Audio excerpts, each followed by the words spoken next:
আজিৰ ভিডিঅ'টিত আমি অলপ বেলেগ ধৰণে আলোচনা কৰিম।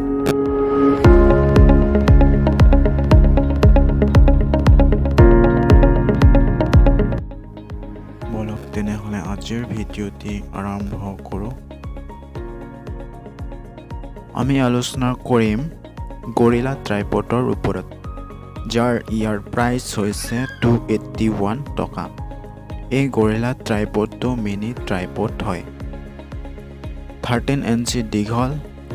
এই ট্ৰাইপড যদি আপোনালোকে কিনিব বিচাৰে, ডেছক্ৰিপশ্যনত লিংক দিয়া আছে, লিংকটোত ক্লিক কৰি আপোনালোকে অৰ্ডাৰ কৰিব পাৰে। ইয়াৰ প্ৰাইচ হৈছে 281।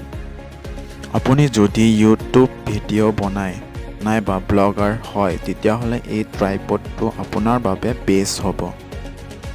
এই ট্ৰাইপডটো মোবাইল ফোন, DSLR আৰু বিভিন্ন ধৰণৰ একশ্যন কেমেৰাটো ব্যৱহাৰ কৰিব পাৰে। লিংক ডেছক্ৰিপশ্যনত দিয়া আছে, লিংকটো ক্লিক কৰি আপুনি অৰ্ডাৰ কৰিব পাৰে।